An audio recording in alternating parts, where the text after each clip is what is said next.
really impactful by this series. But being said that, game number 1 decided series, Tatoh versus Nicov, Byzantines versus Khmer. Oh my god, I really like Byzantine civilization here. I don't know what you think. Khmer can be kind of snowball, but the longer the games goes, oof, what you do with Khmer without even thumbering against a civilization like Byzantines, I don't know, kind of tricky. But this is 4 Woodlands generations in a very good map for Nicov, Mr. Winter. Yeah, I think this is pulling out a civilization you're not sure when you're going to use it. Khmer definitely is kind of like, could be anything, but doesn't have a super defined role, especially in the early game. But he's got about as good of a map as you can hope for. We've got wood lines, easily wallable, and safe from archers. The gold is not in a particularly vulnerable location. The berry's nice and tucked in. He's got options on either side for gold. Like, I think you're not unhappy with that, especially as you're scouting it now. What about Tatoh, Mr. Mapu? Oh, well, fairly happy as well. Okay. I mean, yeah, we could say the same, Winter. Pretty much. Yeah, his gold even is better. Nice. We trade the berries and the gold. That's about it here.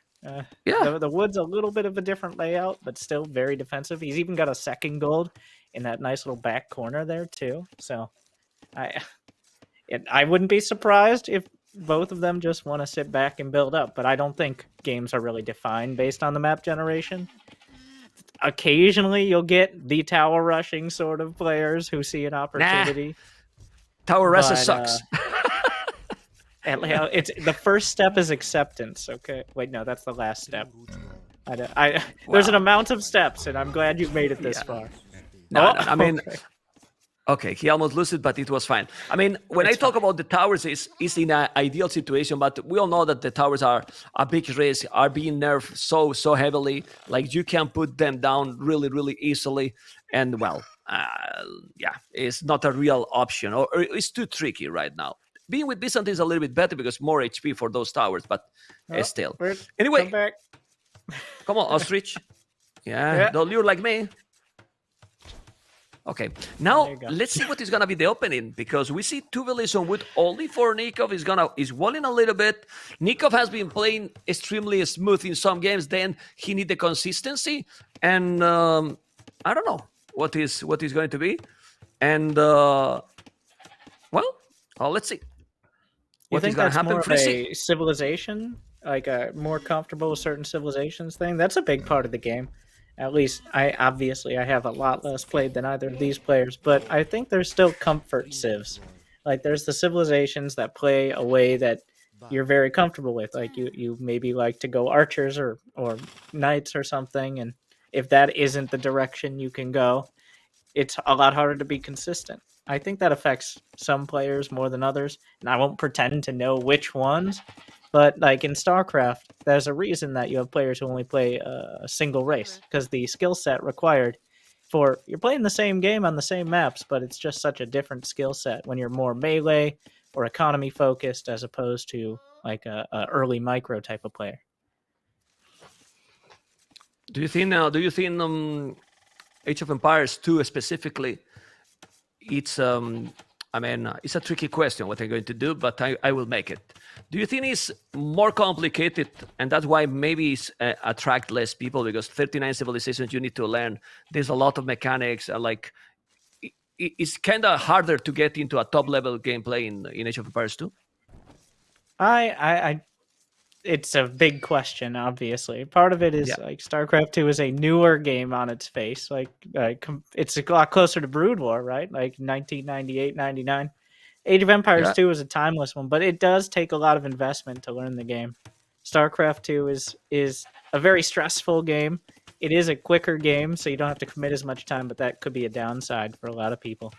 I think, honestly, Age of Empires 2 on its face seems like you would pull out the Prima strategy guide and you look at the tech trees, seems very complicated. But once you get past that initial phase, it's pretty easy to realize, like, oh, so you have mostly the same units with slightly different bonuses. Honestly, if you had to boil it down, you could probably have 5 or 6 different categories of civilizations as opposed to 40. So it is a little more intimidating to look at all the tech trees to start, but I think it is simpler as you get a little more knowledgeable, as you realize how since you're working with the same tools, it's just how you want to use them is the detail. So there are pros and cons to each one, but that is, I think, the key point for Age of Empires is just getting past that first stage and understanding how everything works. Yeah, but the gamers want everything fast, and that's probably the problem. We want all fast. Anyway, thank you so much for those insights and your opinions, Mr. Winter, because now we focus in what Nicov is doing, and I'm not sure, but Nicov is not doing any building. Mapu, can you show me? Is going full boom, not even stable. Is nice to see. One. Fully wall. And going for Castle Age right away, I can't believe it. Not doing anything. No barrack, no stable, no archery range, no nothing. We can take a break, Winter, and be right back in a few minutes because he's booming. I'll take it from here. Yeah, just sitting back. Okay. Now, just to go back to your StarCraft 2 equivalent, this is the equivalent of building 3 command centers and then building a wall at the front with maybe like a bunker. You have like no units, you're entirely focused on your economy and tech, and most of the time, depending on your layout, the opponent won't attack you, but there is definitely a vulnerable time. The thing is, with the scout, you can limit it, because if he sees, I don't know, maybe 2 archery ranges or anything along those lines, he can easily build units in time. Tatoh, the What's same. up? He has the barrack. He didn't make anything. No stable, no archery range, no nothing. Cowards. Okay. Direct and straight. Cobardes in Spanish, Okay, because they are both Spanish, well, Argentinian and Spanish, Yes, I believe so, I believe so. But they are going for castle. I mean, well, this is a strategy as well. If we go for both point of view, Tatoh Fog of War, Mapu, he probably knows that his opponent is just doing nothing. That's why he did actually 4 spears, but 4 spears with Byzantines is like nothing. It's so cheap, but still, Khmer economy, they don't even need buildings to go up, Winter. So he only just need to get the resources and go up to Castle Age. It's so easy to go like, what, 15? 15 minutes Castle Age, or 16. The hell? Are we on arena? Like, well, it's arena.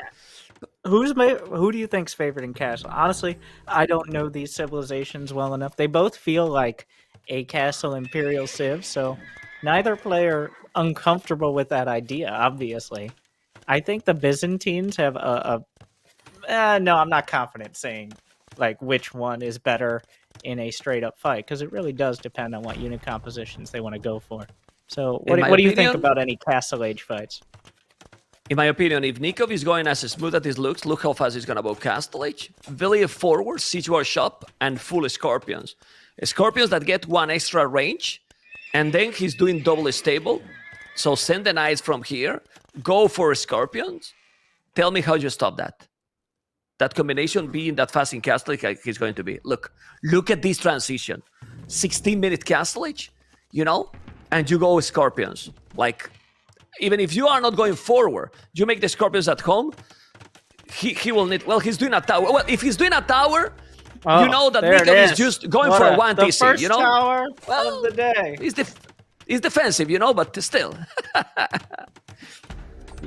Do you think this is partially to try to convince Tatoh that he's going to play more defensive? Oh, no, Tatoh... Rather, Nicov has the 2 stables. They've been scouted, though. Like, I thought for a second he might be trying to hide him based on the position. He didn't put him on the wall. But they've been scouted, so... Wait, no. No. Was, he didn't say it. He doesn't so know. He's hidden but he can imagine. That's what I'm saying. Yeah. That he's he good. might be He's pretending... really Yeah. I mean, he defends his goal, and he makes it look like he's not going to play this kind of all-in style. But he's got 2 stables behind. He's getting bloodlines. He is upgrading the gold mining as well, but there's definitely an opportunity. I don't think there's any sort of additional production for Tatoh on the other side right now. So I don't like that llama camp. To be ready. Yeah, I mean, I hate that lumber camp. Can we go back? Mapu, can we go back that one specifically? Not that one. The other side, please. The lumber camp from Nicov. Why you make it there? You put in a really wide wood line, very very. You see, really close to the range. You put in the middle anyway. As I was talking, he can now go for the knights, double stable knights. He doesn't have a stone to make an extra TC. I really believe that if Nicov want to get an advantage from this situation, he need to send Villiers forward and make a siege or shop and push. Otherwise, he will need a market that he doesn't have, Winter, to buy stone to make more TCs, because he's not mining stone. So he really need to go aggressive with a siege, with a Villiers forward and siege. Otherwise, he's gonna fall behind for sure. There is not really enough to deal with these knights right now. He's got a handful of spears out on the map. That's about it. Otherwise, it's just palisades. He's building a stable, another stable behind. He can go towards camels, but the spears are going to be dealt with. There's almost nothing there. I think there's a significant window here that Nicov can get the damage done. But like you said, he does need to get the damage done, because otherwise he's going to be far behind economically. Yeah, well, right. We will see. He has a siege war shot. He has a siege war shot, but it's at home. But he still can go through now with the knights. I don't know if he's going to be able to wall. I think he will. He has double stable and monastery as well, so he can really defend. We have seen how cheap are the camels, Winter, so he can really defend. But Nicov can put the scorpions. Scorpions that can help massively, really, to kill a lot. And if he's doing camels, even the scorpions are okay against those camels with knights on the field. But it's going to be tricky here, because Byzantines are so cheap. Yeah, the scorpion's going to take quite a bit to get across the map. He's knocking on the door. The knights have been revealed. All right, he's going knights. So there's plenty of time to prep for that. Of course, in AOE, there is a little more opportunity to break through over time, as continuing to build up these walls is a pretty significant amount of resources. But the wow, he had a lot of camels already. He's just going to cut off reinforcements and maybe get the scorpions. The Scorpions is there, but he has also a monastery. He has to wall that one. He's going 1 TC aggressive. He's going to be safe at home because he's fully walled. Khmer is one of the best civilizations to go 1 TC, but Byzantines is not a bad one. The siege workshop is outside, as he can see, but if he has no walls, he has no holes, at home, he should be just completely fine. The monastery is in front, and I like the position for Nicov. If he takes some good battles, the camels are without bloodlines because Byzantines doesn't have bloodlines. Winter, Skillbard and armor is doing an extra tone center, yeah. But if he take a good battle and go into his base, he's gonna be rough because he got also monks on the field. Yeah, he's got all the fixins here out in the middle of the map. Monks, scorpions. If he had gotten 1 or 2 pickoffs on those scorpions, that could have undercut this significantly. But now 3 scorpions is enough to even threaten the camels. They're not going to kill him, but between that and the monk, he's got a lot of zoning capability. Tatoh just going to make his way in, take out the monk. The scorpions adding some more damage. The knights chasing them down. I don't think 1 monk was necessarily worth it, but we'll see as the battle goes on. Yeah, but the scorpions take a lot of HP.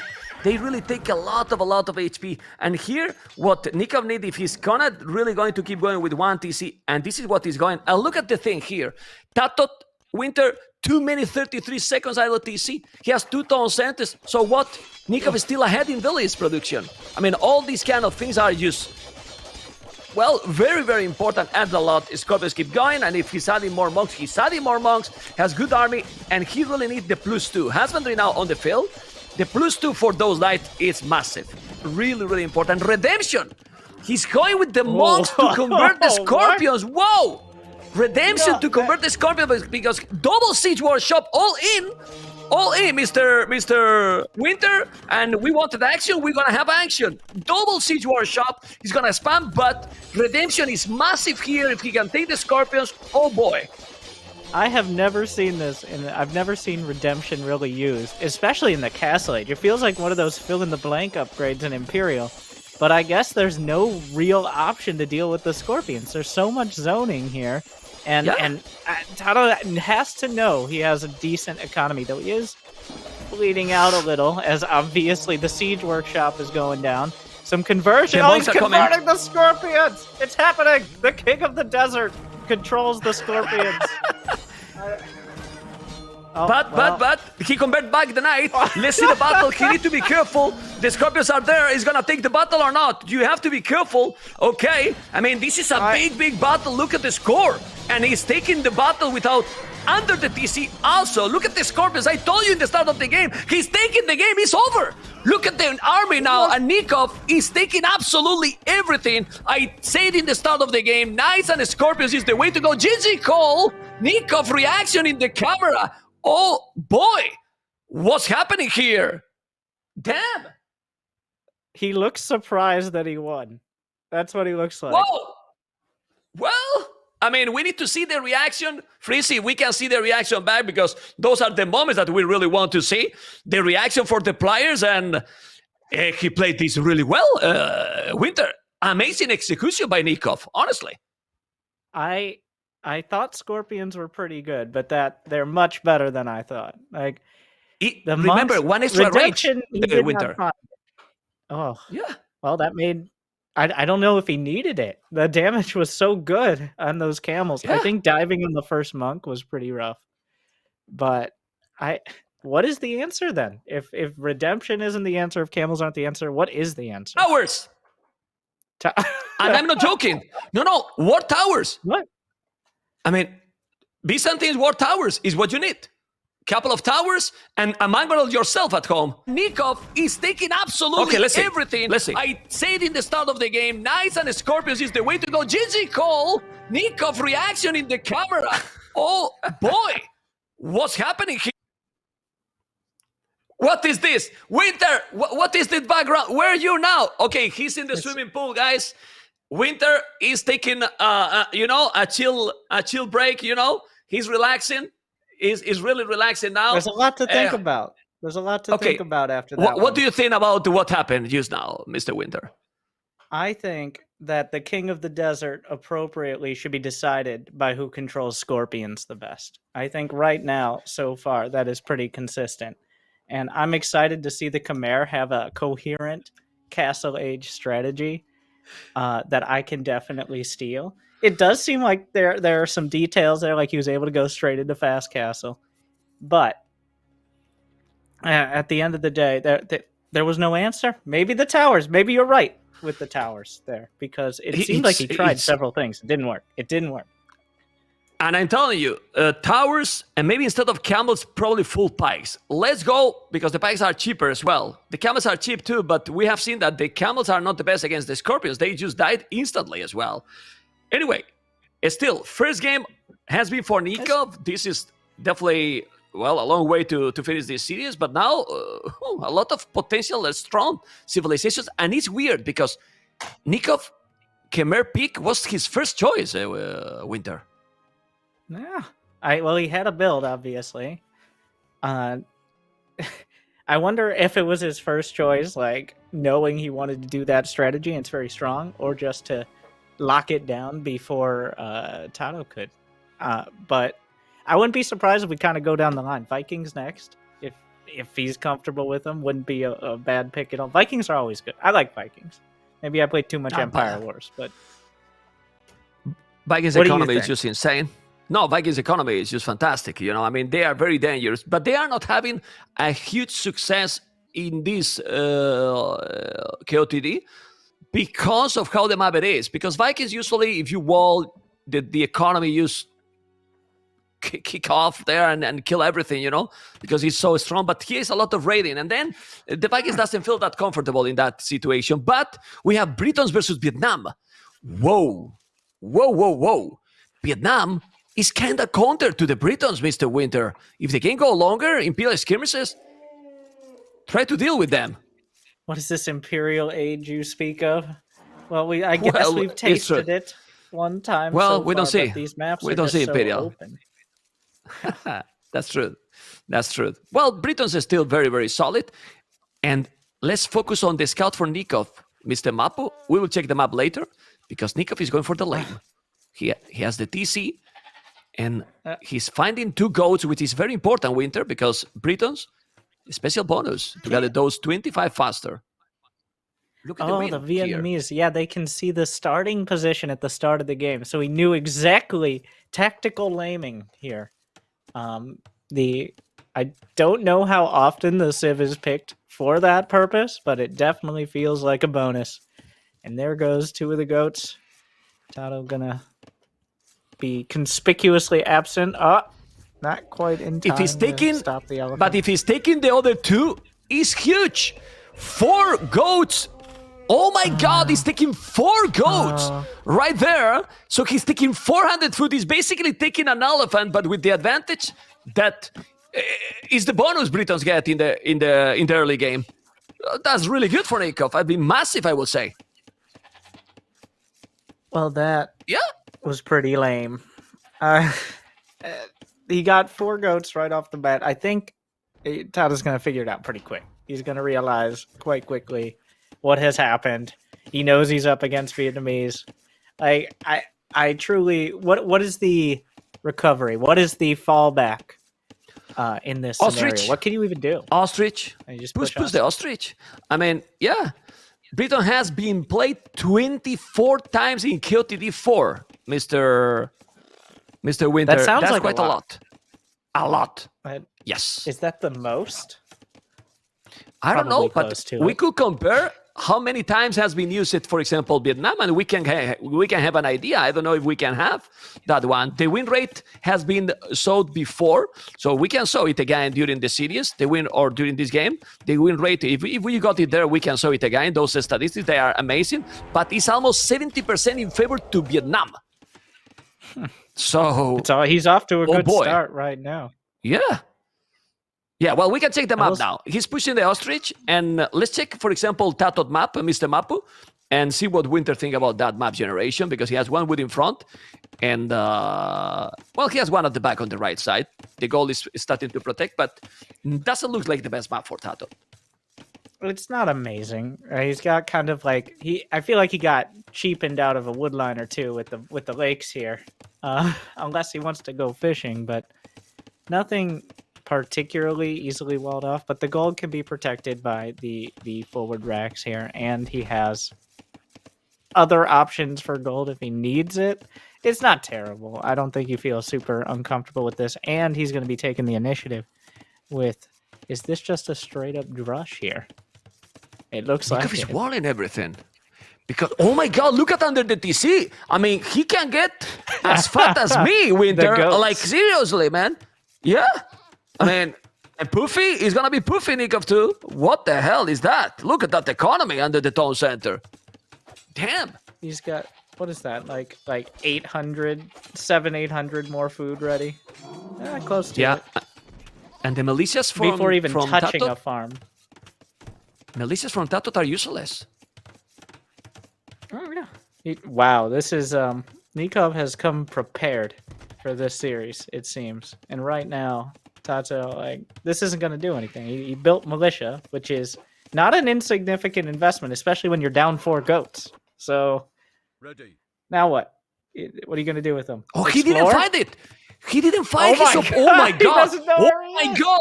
This is disaster. He's going to my house in Spain now, Tatoh. No, he's going to the north while he's in the south. I can't believe it. If it was terrible, it's even more now. What the hell? Oh. He's lost in the desert, man, like people say it in the stream. Lost in the desert. In the Sahara. Oh my God. I don't see anything. Terrible. It's yeah, wow. Well, this is perfect for Nicov gameplay right now. Yeah. No, it's not perfect because Nicov walled off like there would be a drush coming. But little did he know, Tatoh had no idea where he was located, so it was inefficient to wall so early. That's completely true. It's true that Tatoh is going up in a good time. He find out the goal, so he knows that he's there. But, well, these walls are okay. But, Winter, he doesn't have any goal inside the walls. So, he will definitely need to go outside and get some exposure because there is no goal inside. Yeah, all this stone, but no goal. So, well, he can also put another tower in that goal, but he's safe. Yeah, well, mark it for sure, but okay, it's fully walled. And this is so important games, guys. Remember that the winner is in the qualifiers, the loser is in the hell. Not literally, but you know what I mean. Okay, cast into the fire. Not literally. We'll take them out to the Okay. desert and leave them and see who survives. That will be the qualifier. Okay, well, Scout going there. Now we can see that he's exploring the berries. We need to remind guys that there is 2 more cities. If we can put the next cities, because the next cities, oh boy. If I'm not wrong, the next series is MBL versus Tatoh, but we are only in game number 2. And here we are with an archery range. And the Scout is gonna take a villager? No, it won't take a villager. He's trying, and now he's walling the goal. Mr. Nicov will have the arches. Resources though for Tatoh looks very, very strong, actually. Doing all the economy upgrades as well. So he's fine after all that lame. He pushes the ostrich, and now skirmishers. I don't understand skirmishers' choice opening. Should go archers right away, but still. Kind of like Doubt in the previous series. Maybe preempting. Like he's Britons. There's like a 8 in 10 chance he goes archers, and at least 1 more in 10 he probably should have. Even though you might see scouts or knights out of them. Obviously, Britons are... If you can assign a tag to any civ, like, Britons are the archer civ, right? Like, you know what they want to do, even if they are making the knight. It's like if you see archers from Franks, you're like, this is not what you were here for. I don't know why you have these things. It'll occasionally work out, but yeah. Nicov going to preempt it, and maybe just keep his... Like, skirmishers don't cost gold. He didn't have much gold, did he? So... I guess you're kind of stuck. Oh, a blacksmith on the way. Probably looking down the barrel of fletching. Well, I guess maybe the bowstring of fletching is more accurate, but... and the dance begins. The dance of skirmisher versus archer look at versus the walls, high ground and all Winter. of that. Look at the walls that now Tatoh is doing. This wall in half of the map, pretty much. That's gonna be tricky. He has to be careful now with that scout. The scout that is lower HP now for Nicov. Nicov is already coming, and soon we'll have the fletching. I think he won't be able to wall in time in the north, but it still is not a lot of units. Now fletching being there, it's gonna be... he need to go around better. Yeah, no, he will be. I think he will be able to go. It's just a mild inconvenience as opposed to a wall off. Tatoh noticed. You're gonna have to walk so long. Dehydrated. Tatoh noticed. Oh, no. He's gonna lose that villager probably. Ready. Oh, he instantly reaction, even without hitting. But if he's just paying attention, I think he should lose it. Well, Yay. he has fletching, so he should lose that villager. Maybe he's gonna save it. I mean, it's something. The scout is also going through the TC. That's not what you want, Mr. Nicov. You fool! Yeah, but he's losing. He's losing that villager. Got it.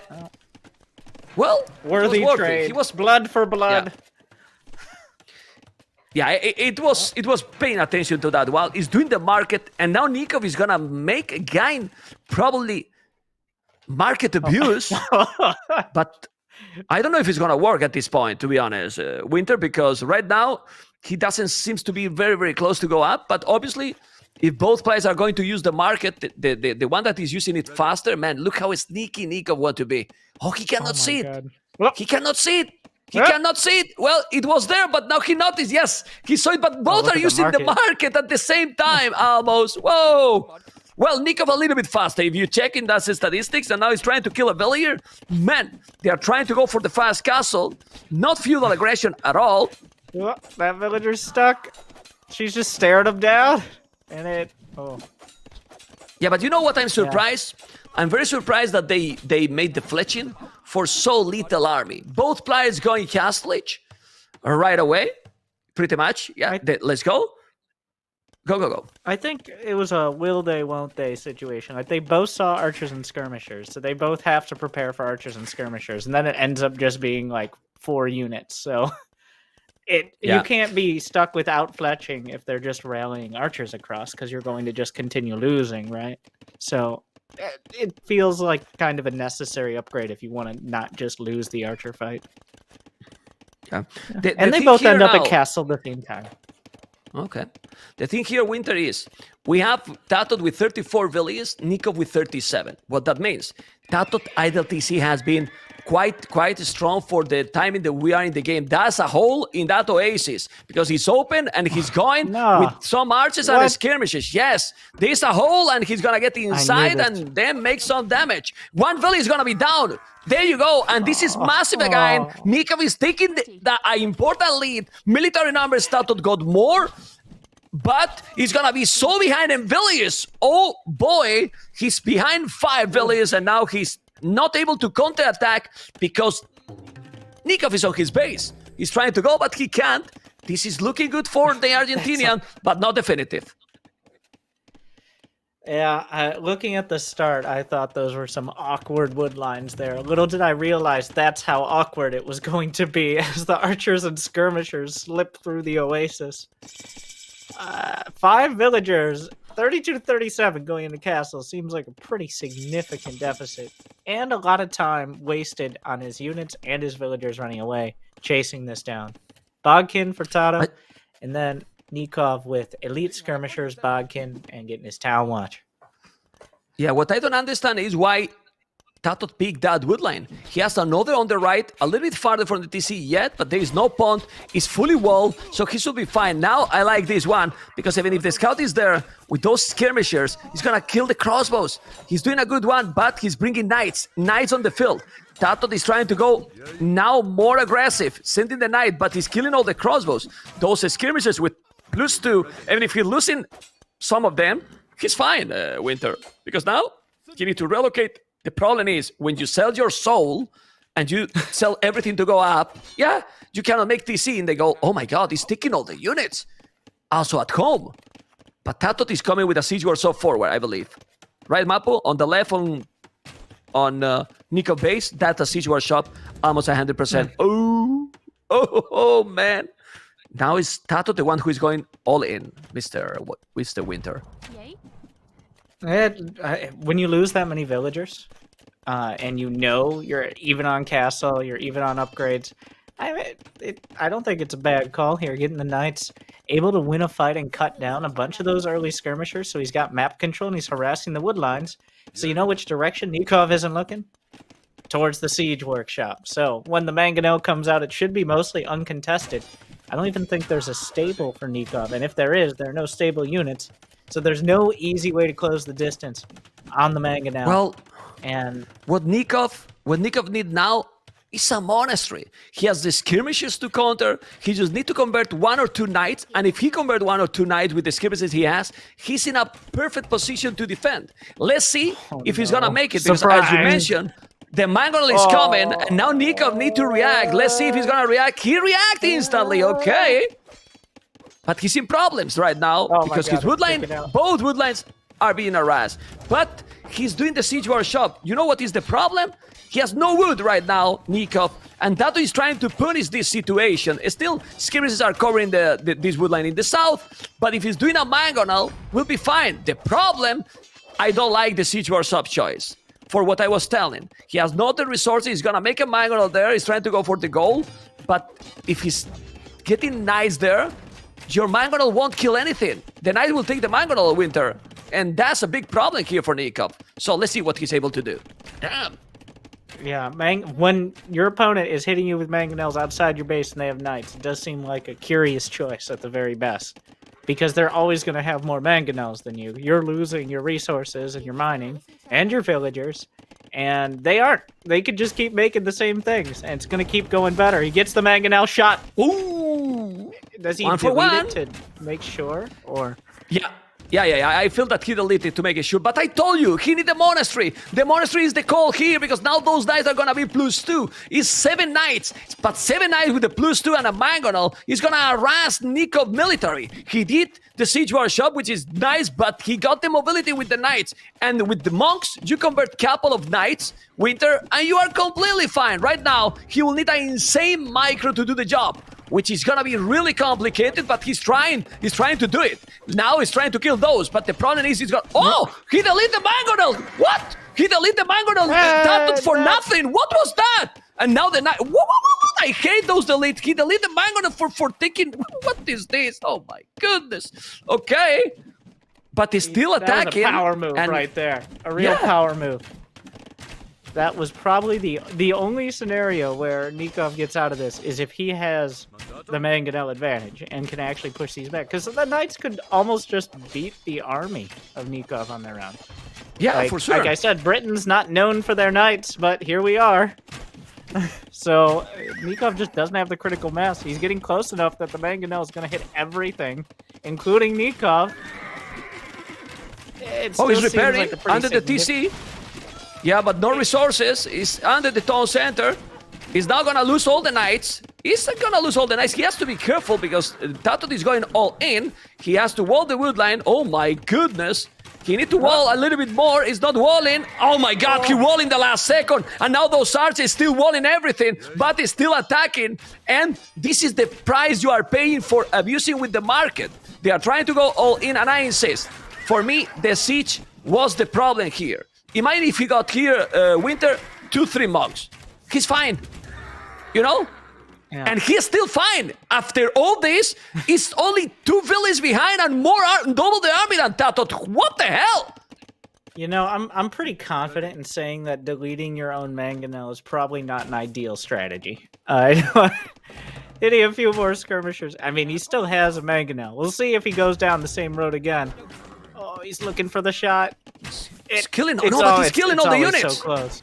He's lost so many Knights doing this. He's bled out a dozen Knights or so. Oh my god! Beautiful micro. What the hell? That micro! He's killing absolutely everything. No. He's still killing all. He's coming with another, but he's taking those. Look at Nicov. Taking absolutely everything. No army for Tatoh. Tatoh 4 army, Nicov 16. It's true that he has 5 villages more, but now he controls the position, and Nicov playing out of his mind right now. He needs to rewall and obviously balance the economy because his economy is not the best, but also not the best economy for Tatoh. And remember that Nicov will borrow Mr. Winter, so he's not that far behind in terms of economy. Yeah, he does have the market, as you mentioned several times. With all that gold mining, he ran out of his farms. Like, he has a handful of farms out on the field, which means the food income is still troublesome. He's really struggling to get too much food on the table, so he's focused entirely on these wood and gold units, which are still vulnerable to mangonels. Everybody's vulnerable to mangonels, but especially archers and skirmishers. The houses, I mean, spotter houses, maybe a bit much on the houses out on the map, but Tatoh will be able to see anything coming in. The thing here, Winter, is there's only 4 Knights on the field now for Tatoh. So, if Nicov is now going with the archers and micro like he did at home, he's gonna make a massacre on Tatoh's economy. He really is, but we need to check the goal. This is not what you want. You can't lose that mango. You need to wall. The archers are defending, and he's going to repair that one till the end of the days. Oh my goodness, now he's walling, and those Knights are waiting there for the blood. But the archers are coming. This is disaster. If he's not reacting, these archers is gonna make a disaster. 26, the villages are going to be down. Ooh, he reacted instantly, but 2 mangonels are coming. The mangonels are coming, Winter. And now the mangonels. Oh my goodness. You want to see the blood, guys, because the blood can happen. This is a really, really risky situation. He might lose all the units or not. He need to go away. This is so intense. Man. I think we've seen this battle before with Nicov getting stuck in the corner here with archers. He has a lot of archers. A little bit of missed micro from Tatoh, and he's he cornered himself. He's trying to get out. They're coming. They're coming. Oh my god. He split the units. And he's gonna take it. He has to be careful. This is a big badaboon. 33 minutes. Lost everything pretty much for pretty much nothing. Population almost the same. And we have now the hole here that he was searching for. Taking all the villages. And Tatoh is still ahead in the game by 6 villages. Still no wheelbarrow. And now ballistic. But ballistic without army is like a garden without flowers, Mr. Winter. Seriously. He doesn't have army at all. Not even a garden for food at this point, as the farms are under. There's nothing to kill the Knights. Like, I feel like one of the. I think someone has said that monks would be a good choice here, especially against this trickle of Knights. And it's really showing now. Really?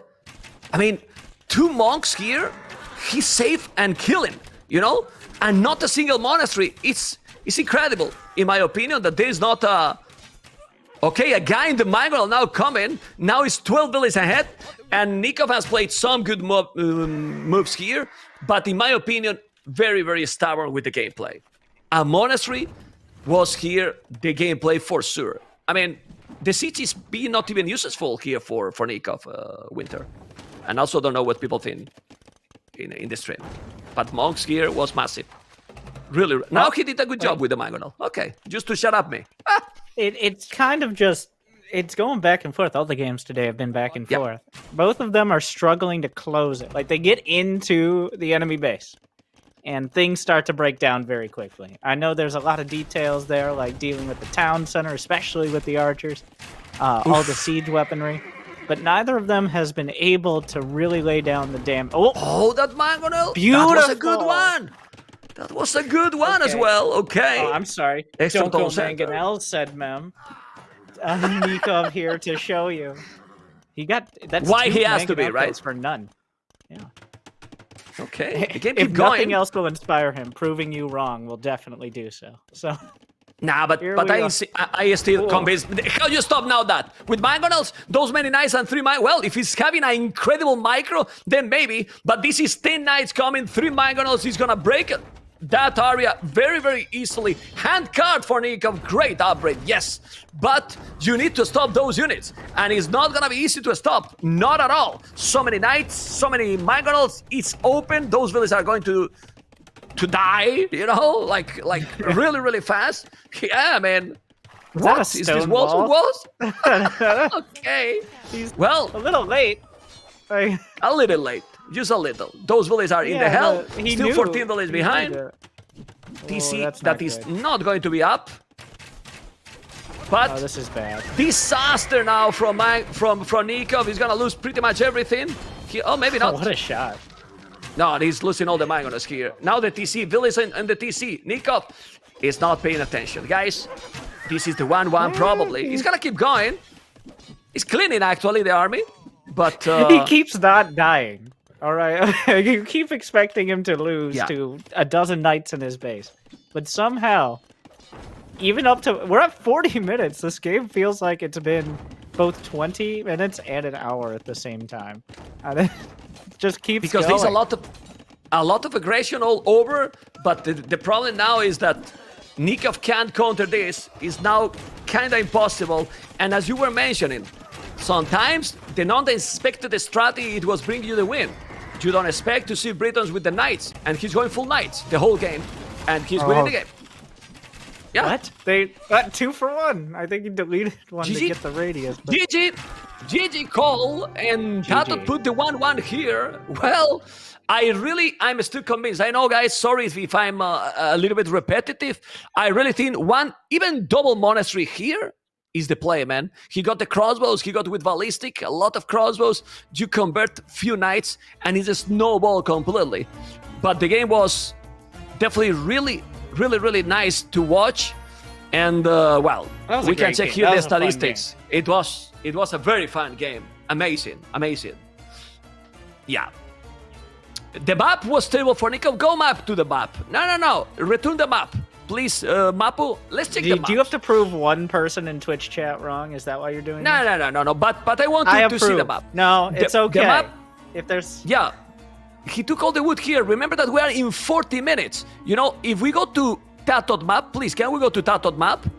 Yeah, the wood was there, but he was getting attacked. The wood he took completely. Look at Tatoh map. Tatoh got a good map. Ha! We can go back, Mr. Mapu. That's it. I mean, if this is a good map for Tatoh, it's about the strategy, you know? Both got, in my opinion, a very, very dangerous map to play. And if you don't take the right decisions, Mr. Winter, you get punished. It felt like they were on edge the whole time, partially because of that. Like, they both felt vulnerable, so trying the archer aggression didn't really work out. A few villagers died because of the oasis, and the lack of wall there, so it turned into a weird all-in, and then we ended up in the full-on castle age. But I think now's the time. Let's see. I want the Vikings. And I you know what I never really I've never really seen a long-winded Japanese game. I don't know if I missed them in King of the Desert 4, but with the buffs recently as well, right? With the infantry units and the samurai, I want to see Japanese. That's what I want. So, Tatoh, give me what I want. Leary has been Japanese in the tournament. He has played with them a couple of times, if I'm not wrong. And I think now we're going to see Sicilians, I feel. We're going to see... What? Did you bring the water background? I told you, well, man. We don't have any water maps man. here. We left them in the AOE4 queue. So. Man, no, I thought I would bring some water maps to the table. He bring me just to remind people of what we could have. AOE4 and water map, man. Oh my god. Who I bring him as co-casters today? It's killing me, man. Anyway, man, this second game, Winter, was madness, man. When they started to fight, was like, I mean, the observer couldn't know where to look. Action all over. Did they switch sides here? I think the cameras are being on different sides according to the position in the map. Okay. Yeah. Okay, you see, you ask and you get, you know? Tatoh and Nicov. There you go. Huh? Well, this is 1-1. And I like how everyone has their Red Bull, like the seals in the background and all that. I do like the effect. Except me, man. I don't have anything. My goodness, disaster. You didn't get one? You should have gotten one. All right, I can draw you one. Okay, you can print it out. I can fax it to you, or whatever you use. Do you use postal mail? Yes. That's a good one. That's how we're gonna end that. That was a good joke. There like it was funny. Moving on. Okay. By the way, shirt. Anything else you want in the stream, Winter Gaming? Because you asked for Japanese. The next game is Japanese. Anything else you want? Thank you. You want the camera on the left? I wanted camera Vikings. on the left. Camera on the left. You wanted Vikings. Well, Japanese now, Vikings later. Is all good? Okay, deal. Okay, I'll take the deal. Tatars versus Japanese. Honestly, I'm not sure if Japanese is the best choice here because Tatars looks so great with the mobility. And ladies and gentlemen, with the thumbprint for free, Tatars seems to be very, very strong. If you ask me, we will see what is going to happen. Thank you guys for joining. Tatars, Nicov as a blue in the north, and Tatoh as a red Japanese in the south. Map generation completely different than before. A lot more woodlines. No real ponds now in the... Well, that's a small pond. That's basically nothing. But this map with the wood a little bit far, it looks okay when you have the goal close to the woodland. For Tatoh, berries are not super far. But obviously, it's a map that you will have to protect because it's quite open as well and with some hills in front. Mr. Winter, what do you think about this map? Yeah, it definitely looks a lot better than last time. And everything's a little tilted towards that left side, but overall, I think he's in a pretty safe spot. The berries, both sides. Though there is the tricky oasis. I think they're exclusively there to screw up people's walls. That's what the oases are for, right? Pretty much. And like 12 fish. But mostly to screw up your wall offs is the purpose there. Well, he's going to make a lumbercamp at the back. The woodline is wider enough to make a lumbercamp there. Okay. It can easily be walled. The goal is safe. The berries are safe as well. At the back, but not safe because it's completely open. And I really love Tatar's choice here for what we were talking. Remember, guys, that they get the herdables with 50% more food. So your economy is going to be nice. Japanese, we all know that 50% cheaper lumbercamps, mining camp, the mill, pretty much all those buildings are 50%. So you are saving some wood to make a pre-mill rush. I'm surprised that Tatoh is sending 4 villages because usually you go with 3 villages on with Japanese because since you are saving a lot of resources, Winter, you can do scout, Malaysias, whatever you want with that opening. Yeah, I've seen a lot of men-at-arms out of Japanese to open things up. We've seen a couple of rushes, but no men-at-arms rushes. I guess maybe a little easy to defend if you see it coming in. One thing is definitely clear, except for exactly last game, players have been very good about scouting their opponent. Last game, a significant exception to that rule. with the militia wandering off into the desert. But overall, I don't think you're going to pull over. Especially, it takes so long to just walk across. They are pretty far apart as well. We don't have the close spawns here. What do you think for feudal aggression? What options do we got on the table? We have to wait a little bit to see, because I see now with 4 villages on wood. I was thinking that he was going to go 3, but no. So I believe that both are going to go militias. I wouldn't be surprised that Nicov is going directly into archers, because it's kind of hard to compete with the militias from Japanese. And Tatoh is going with, as I expected, early barrack, even before the mill. With Japanese, it's very, very common and popular to do that. He's going to make maybe, again, 2 militias only. But if he's going for the 3 militias and then transitioning to men at arms, well, Japanese attack 33% faster, which is, well, a lot in this kind of small battles in the start. And you don't want to compete with that because you might lose. So the approach here for Nicov, I believe, is to be small walls in his main resources and maybe go directly archers. The good thing is, Winter, he need to explore that. If you see the militias already, the barrack with the militias in, and the militias are already there, okay? Did he notice? I think he did. No, I think so. I'm That's pretty crucial. sure he turned right at that angle, and obviously, just having a barracks done is already a big enough tell to be at least prepared on the other side. So he's going to want to wall off his berries or make other preparations as he goes towards feudal.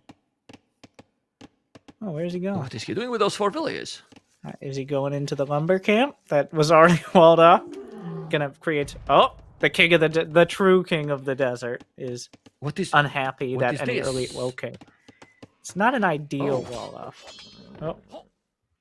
Oh, wow. The lion actually did significant damage. Oh my god, these walls. It's a bit of a mess. But it's not great. Yeah, but he's doing exactly what I was telling you, Winter. He's walling his resources, not going for the huge walls. He's doing the mining camp that is not really far from the TC, so he should be protected easily. And then, if he get the resources, but you need to palisade that, okay, he finished the palisade and then he will go for right, straight archers. But this is why the players are doing now only 2 militias, because look at the time up for Tatoh, Winter. Even with the militias up, he's up at the same time that his opponent, and honestly, this is really, really big and huge for his gameplay in this game. Yeah, it feels like the militia are there just to keep you busy, to put on pressure, to force you to make a mistake. The like a drush at this level should not be killing villagers, right? Like there's no scenario where it's going to kill multiple villagers unless there's a huge mistake. So just 3 militia, significant. It's not gonna get much more done than the 2. You already force all the walls off. 1 militia probably just dies to villagers, so you need to do a little better than that. Well, yeah. He's gonna see the beautiful wall. Oh god. Yeah, it's to disturb economy. Actually, the militia is to disturb the economy, to make some chaos. And as you mentioned, I mean, if he killed villagers at this level, it's probably game. You know, like it's killing your game already. But right now, he has to rewall a little because the efficiency is really bad, as you can see. He needs to repair. He's repairing. The economy is still solid. Not an architectural. The walls could be better. The walls could have been better. You got there. I think it's more the time that he spent on the villagers trying to figure out the walls than the actual cost of them that ends up mattering. But we're in feudal. Eco ups immediately for Tatoh. No eco ups for Nicov unless he already knocked him out as he was up a little. Oh, there's the double bit. And adding on, what do we got? Archery range and a blacksmith? Yeah, that's the thing. He's doing right away archery range and blacksmith. I don't know what is he doing, Tatoh. Is he doing archery range and blacksmith right away? No. It's true that he did both economy upgrades, but honestly, I prefer to have the archery range and blacksmith right now because if he put the fletching right away, and I believe he will do that, he can really do a lot of damage in that Tatoh woodline. And now he's going to start to wall pretty much everything. Oh boy. Oh, so it begins. On the way. Yeah, but one spear make him go away, you know? This is what he wants. Blacksmith coming up for Tatoh. And yeah, looks like we're going to be stabilizing a little, going towards the early game dance of archers and skirmishers, but it looks like neither player committing to 2 archery ranges, so not all-out feudal aggression, and I'm not surprised to see a more passive situation here. These are two. Tatars definitely have some options, I guess. If they want to go for like another stable on top of this or something, but he shouldn't be in there. Oh. Okay. Yeah, three skirmishers and an archer. Okay, that's the aggression here coming out. Yeah, but Tatoh is coming with a little bit more army. As you mentioned, he's not gonna do too much with that. He has now the scout there. He is walling all the map. He's having now a much better woodline, Nicov. But on the right side, all the berries are in danger, not that much. Why? His skirmish is coming, he has the scout there, and the most important, Nicov is keeping the hill advantage here. And the hill advantage for Tatars means 25% more damage. So the skirmishes won't be the answer here, at least that Nicov is going away now with the scout. Now he's walling all the map, and we see how we notice how important are these cities. This game specifically is so important. He need to be careful. He need a massive micro here. Otherwise, I mean, if he's with bonus, it's gonna be a problem here. He has the berries under the damage. He probably need to send villages to fight. Yeah, and he will. He's sending those because he has, and now the scout is coming, but there's a spear as well. Nicov don't lose the scout. He's not losing. He's going with the villages, and now the villages are gonna do the damage. But still, yeah, look how the scout being out of position is so important here. So important. He's losing quite everything getting a little here. Damage earlier, but villagers being pulled in order to tank as much as possible. Okay, so no one here does very much damage to each other, but the villagers are not gathering resources, and that's the key. Yeah, but I'm telling you, there's a lot of damage done. Kill the scout because right now, Nicov has no army. He lost everything. It's true that he's doing now a stable and market, but in this situation, it's a terrible one for Nicov. Tatoh with so little has done a lot of damage here, and right now he has 8 army. More 2 army is a big trouble here because also Tatoh's economy is much better right now. Well, but then the resources for Nicov, what the hell? He used the market. I was laughing at 3 skirmishers and 1 archer. Like, what are you going to do with 3 skirmishers and 1 archer? And here we are. I don't know. The most effective 3 skirmishers he could ever dream of. As the villagers have been chasing them down, the unexpected bouncers of the berries. And this has been awkward for Nicov. There's no mistaking that. He lost the high ground potential, and now the archer and skirmisher count is growing before Nicov added on too much production. Yeah, but now the scouts are going to help a lot. He need to micro properly. He's trying to kill the archers. He need to go back with that scout. He doesn't need to commit. He committed and he lost it, which is not what you want. He's doing more scouts. The problem is that if you are forced to make more scouts, you're going to delay your transition to castle by quite a bit. It's true that Tatars has some good economy, yes, but not that much anymore. So right now, the transition to Tatoh to castle is going to be faster. He has more army. Not more village, which is surprising because Nicov has been very busy and getting disturbed quite a lot. But Tatoh's economy, it's there. He is going to go up to castle it. But the problem is, Winter, if he's going up to castle and now he's get clean it all the army, then no problem for Nicov. He can wall up. He has the resources as well to go up. And then it's going to be another castle age aggression. I don't know why that scout is idle. Now he should kill all and he's killing everything. And we'll go up to castle in a moment with 1 billion more. It's amazing. Sometimes you want to just take a break. All right? That's what I've learned with Definitive Edition. Sometimes scouts just decide they don't want to do this anymore. And who can blame them? It's a thankless job. Do your job well. Everybody, well, of course. You don't do your job and everybody points it out. They have to show up at the beginning of the game and scout the entire map. And what thanks do they get for it? Okay? So don't disrespect the scout just because he wants to take a water break while he's getting hit by skirmishers. Yeah, but those scouts clean it. I can see. But now, anyway, I mean, if he had to commit in those scouts, I can tell you that is good because he will need that. He might go probably cap archers, so you want a stable there as well. And I don't know, he has 9 archers already. 9 archers already, Winter, with 3 on more in the queue. And more army now for Nicov, as you can see. He has gonna get the hill there and gonna have 40 seconds advantage in Castlage, Mr. Winter. So he has to hold for a while, or he will have problems.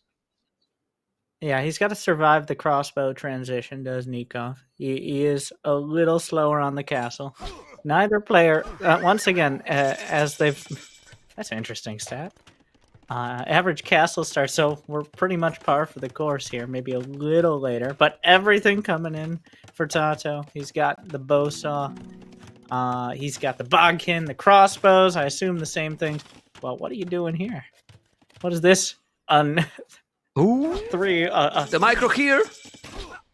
This is a great fight for Tatoh. Well, I'm not sure anymore because...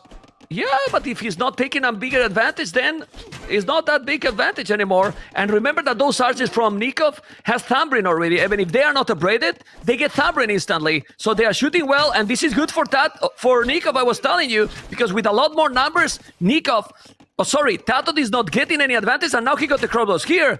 So it wasn't that terrible, because he lost all the time in here, and now Nicov match up completely those archers, as I was telling you, and force his opponent to make ballistic. But look at the numbers. The same archers for both. Close game right now. Damn. Yeah, you called it. The thumb ring definitely paying off there. Like, it looked like some beautiful micro from both sides, but the shots just weren't landing for Tatoh. I really thought that having more crossbows would solve the problem, but the high ground plus the built-in advantages, and now we'll see if anyone lands a shot for a while, but that definitely went worse than it could have for Tatoh if Nicov wasn't so on top of it. Do you think we'll have any opportunity to see town centers, or is it just archers all the way down now? I mean, I don't know, because if you check right now, ballistic is already there for Nick. Ooh, that was bad for Tatoh. Terrible for Tatoh. He lost all the advantage. He lost all the advantage with that engagement. He lost all the advantage. Now the crows are going to be on the hill, gonna take everything, and ballistic is gonna be almost there for Nicov. So, I mean, if the scores say that Tatoh is ahead, he's not ahead anymore, and I'm telling you why.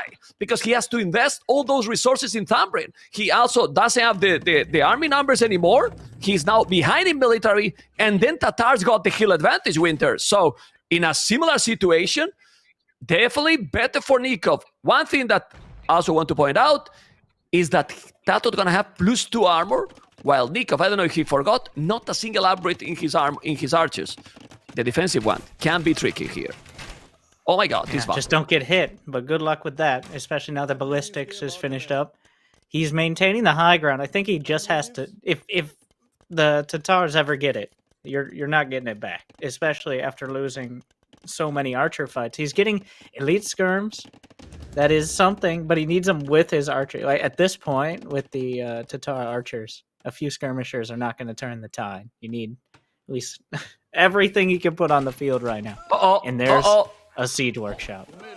Oof, yes, but he needs to make it, because right now Tatoh is also getting a good trade. Ooh, it's not a good trade. It's not a good trade. It was a lot more army, and then it's finished pretty similar. The archers are now coming. He need to don't lose village there. He need to finish that siege workshop. I don't know if he's going to be able to do it, because the skirmishes are coming, but still the numbers benefit to the Argentinian by a little bit. And if he's good micro there. I like it. I like this one quite a lot. Beautiful micro on both sides. It's quite a dance going back and forth here. Ballistics is now done for both sides. Of course, thumb ring done one way or another. The upgrades, I'm not sure. Nicov, does he not have any archer armor upgrades at the moment? No, or doesn't is it have just the base the amount upgrades. he's using right now? Yeah. Well, he still have the hill advantage, and now the Mongol is going to be there. So, different approach. Tatoh is going for extra TC, while Nicov has the siege workshop. Now he's still using more villages and losing them. But the Mongol is going to help quite a lot and will take those skirmishes. By the time Tatoh is spamming a lot of skirmishes, and those skirmishes are so tanky, Winter. They are +2/+2. It's true that he has the kill advantage. Okay, now he's killing quite a lot of them. But you need the upgrade. Oh, I like what Nicov is doing, but he's tricky. Why? He's going for the knights. Skill bar and armor. Whoa, that was a bada boom. And he took all those. Military numbers better for Nicov. And again, the macro seems to be a little bit better for Nicov, because he has 3 villages ahead. But well, when I talk about the macro, then I see this village. Well, you need to fix Some of it, them maybe Yeah, go in the wrong not direction, efficient. but great minds think alike. And here, cavalry armor for both sides, as they both realize they need something to kind of break the stalemate. What do we got back there? What are you seeing? Whoa, way more stable. Yeah. Oh, Yeah, but this enough is of better these now guys. for. Yeah, but this is better now for Tatoh. Why? Tatoh already with chain-barded armor. Chain-barded armor, is true that he has so many crossbows. And crossbows and knives, we saw before how it works. So, if Nicov control the units properly and don't lose the mangoes for nothing, he has the advantage. This TC is just amazing as well. And now we need to see if Tatoh is going to be able, with those knights +2, to put him down. Well, controlling those mangoes with the crossbows properly, he should be definitely fine. And then it will be very, very dangerous, this area. Of course, he has also a siege workshop and doing a mangle as well. The micro in the upcoming 2 minutes is going to be crucial, Mr. Winter. Yeah, there's a lot of dangerous things across the board here. The mangonels kind of stacked up, are vulnerable, and I think the siege workshop is on a bit of a high ground as well, so they can pop them out with the high ground advantage and potentially win a straight-up trade. But the knight count 3-3. The upgrades, like you said, that chain barding going to help out a lot against the crossbows, and he needs it to help out a lot, because 3 mangonels is a lot to contend with, even if you have 1 or 2 of your own. Oh, the problem is that the mangonels are coming, and the other mangonel is coming as well. Good micro. Has to micro well. He's going to take it. 1 for 1. Okay. But still, the crossbows are so strong. Look how the knights are just dying, even with the +2. And now he's killing a lot. Nicov is doing a really good battle here, taking so many units. But at home, he's also losing against skirmishes. What's going on? Mr. Winter is gonna lose the mangonel. I know the mangonel down, and now Nicov is getting too deep into the army. He's gonna lose everything, man. He's gonna lose absolutely everything. He wanted to go all in, and now, can you tell me where's Nikov's army? Because I don't see that army anymore. Damn, he lost everything. His army is 2 crossbows. He just finished up a knight. He's building some more mangonels. I mean, it's mostly skirmishers and a couple mangonels for Tatoh. So there's some time on the board. There's 1 more villager for Nicov. Eco upgrades. Wheelbarrow's done for Tatoh here. So overall, the economy and slight edge, I would say. Well, maybe a little more than slight for Tatoh, especially after cleaning up that army, once again showing the mango micro.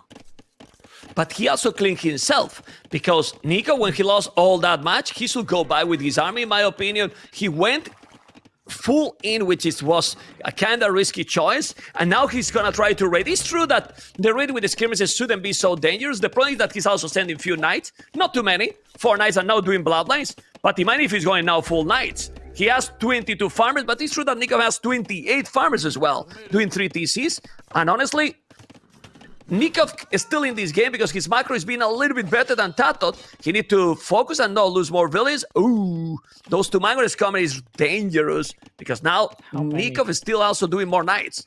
Ay. How many times have we seen a mangonel chasing down skirmishers? More games than I expected, or more times this game than I've expected to. The knight's trying to close the distance, but he's going to keep at least 1 mangonel alive. You lose 4 or 5 knights for a mangonel, it starts getting costly.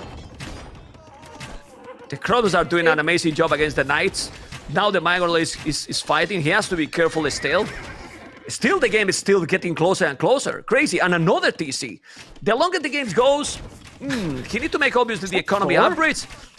But Tatar's is better, in my opinion, in the late game. But the problem is that Tatoh is missing. Sorry, Nicov is missing crucial upgrades. No armor in the archers. Not +2 in the knights. Tatoh is having also the wheelbarrow, and now he's gonna kill the knight or not. He's not microing the knight.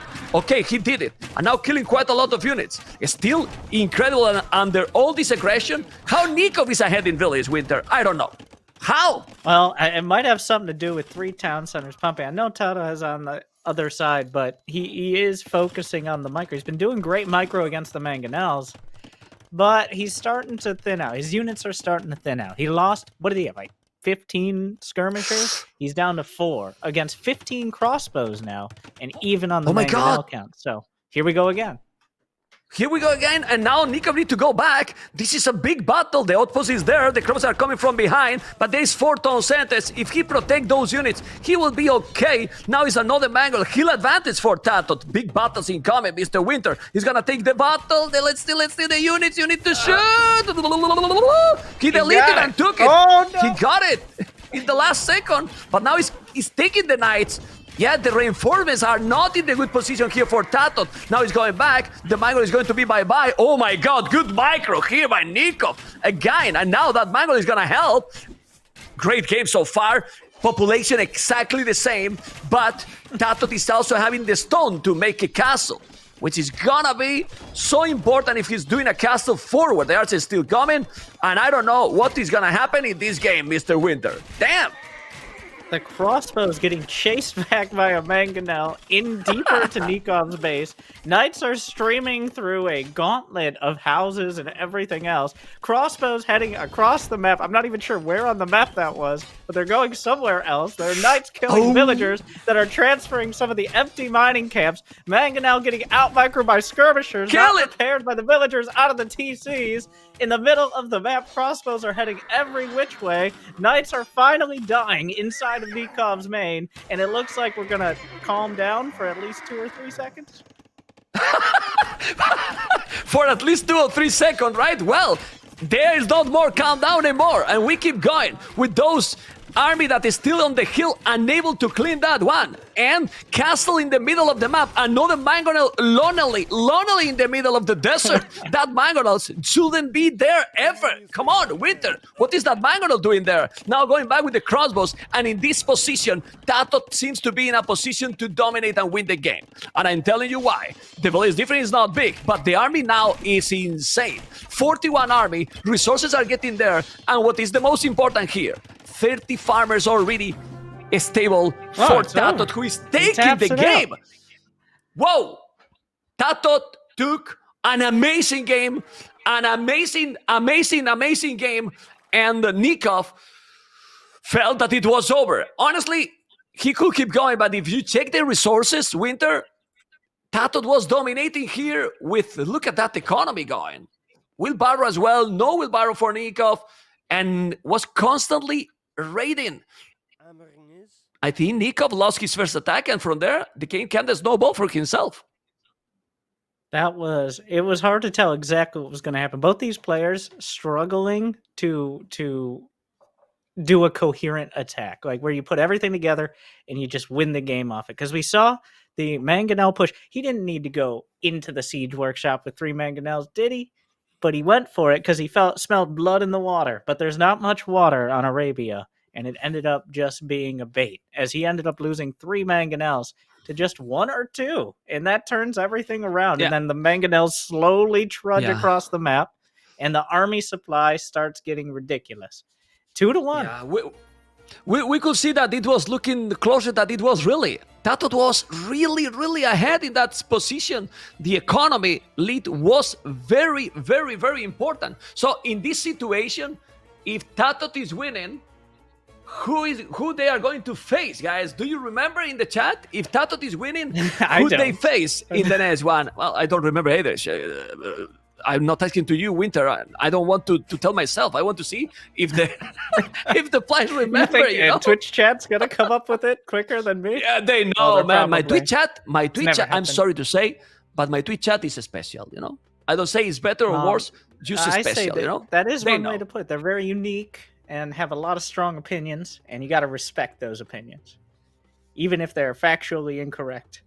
So why don't you fill us in now that you've teased this? What is the answer, ma'am? And how did chat do? The chat is amazing. Okay, that is one way to put it. you know. There was a question here at some point, I think. I mean, it's Winter is 6,000 viewers. I mean, what can I say? You know, I mean, we have you to don't say want to they are great. Stereotype 1 or 2 people. No. Just amazing, I think, is a good summary. Amazing. Anyway, if Tatoh win now, Tatoh versus Jordan, Vilese versus the Viper. That's how it's going to be. So Vilese wouldn't play against Jordan like he thought. Vilese will go against the Viper, And then it will be Tatoh versus Jordan on the quarterfinals on Sunday. Remember, take the notes. Take the notes. Take the notes. Yeah. So people was telling, oh, but I don't like that the quarterfinals, everything is scripted like you know exactly who they are going to face. That's not true, Make a mango. Okay. That's what I got from that. I think that was the solution we were all looking for. Yeah. Are we taking a break? Or are we just No. powering through? I These don't games think- are well, exhausting. I only have 2 cities more to go. 2 cities more to go if you think they are exhausted. Well, we haven't finished this series yet. In case you're Okay, already moving guys. on to like whatever's going to happen. It's 2-1. Frizzy, I don't know if I'm sure about this, but Winter Gaming take over the channel. I need to go for a quick break that I come back. So put him with the whole thing and he take over. Winter, I back very fast. I trust you, amigo. Okay. Let's go. Well, I'll take it from here. I guess I'm taking the whole channel. Well, that was too Welcome, big, but everyone. still. I didn't know I was going to be that dramatic about it, but 2-1. Thank you for tuning in to King of the Desert 4, the #1 premier Age of Empires 2 tournament I have ever casted live. So I'm excited to be here with you, who, as Memb would say, the special chat, amazing, fantastico, and many other positive words, which is what I am personally filled with from casting this tournament and interacting with you. So, it looks like there goes Tatoh. So, that makes 2. There's 2 of us left. Me and Nicov going to be hanging out. I've got kind of that same expression going on as well. Nicov. After that, you got to be a little stressed. I think Wheelbarrow, if there is something that could have carried him a little further in the match, Wheelbarrow is one of those upgrades that it feels difficult to ever get, but when you don't have it later on... Oh, we're back here. Yes. When we go back, Nikov's going to be gone. It's just going to be us. Just chatting. All right, talking about Age of Empires. 2 out of my favorite 4 Age of Empires right now. Age of Empires 2 and Age of Empires 4. I gotta say, I've been enjoying Age of Empires 4, but it's a very different game. Age of Empires 2 Definitive Edition, and I come from StarCraft 2. I pretend to be decent at it, and enough people listen to me talk about it that I'm here now. So, but Age of Empires 2 Definitive Edition, I think what we just saw in that last game is where it does better than StarCraft 2. I know my audience, all right? Age of Empires 2 Definitive Edition, better than StarCraft 2. During those mid-game battles, because StarCraft 2, you look away from your units, and because they're so goddamn good at killing each other, it's very hard to ever feel like you have control over the situation. That last game, while there was constant fights all over the map, positional battles and positional battles and other constant multitasking required, it never felt like there was no comeback opportunity. And that, for anyone who does happen to be tuning in who only knows StarCraft 2, is why I like AOE2, is because that mid-game positioning and the focus on macro, but also you can't neglect the like the Archer micro is ridiculous. I don't know how it works. They shoot the arrows, sometimes the arrows hit, sometimes they don't. Don't ask me. I don't know exactly what the upgrade... I know the thumb ring upgrade is for like if they're not moving, but the ballistics upgrade is if they are moving. And the Age of Empires 4 upgrade is for any time else. So that is, in my knowledge, how the arrows work. But it's very impressive. It's like watching Clem Marine split or Raynor with his Ling run bys. And I think I've filled enough time and I've put enough sentences out there that Memb can take it from here. Memb, how you doing? No, I'm fine. I'm listening, man. I love to rest my throat because it's good to have some quiet time relaxed, because I will have 2 more series. Remember that we're gonna be with Jordan and MBL Tatoh, Hera versus Winchester. But now, after this beautiful Wikipedia lessons by Mr. Winter, we have game number 4, Nicov with the Vikings. You see, you ask, you get. Nicov with the Vikings Tatoh with Indians, in theory, Vikings are better. But be careful here with Indians as well. Cheaper villages and the extra pierce armor with the light caps in early game, in early castle age can be sick as well. And we have seen how important is the mobility and the multitasking. Nicov need to go, in my opinion, for the safer approach because he got the, in my opinion, a civilization that can really, really dominate. No matter the longer the games goes, and probably the Indians need to kill early if they want to success. What do you think, Mr. Winter? Well, a pretty solid map here for Tatoh as Indian, so he shouldn't be too worried early on, especially against any super early aggression. But Vikings, like, they have they have probably the best single eco bonuses. Just wheelbarrow, not just an upgrade to your economy, but it not costing you villager time. Like, you just, not only are your villagers better when you get to feudal and castle with wheelbarrow and handcart, but the amount of time you spend building them is another like 3-4 villagers over the game, and that definitely adds up on top of everything. So what kind of feudal aggression would you think from the Indians?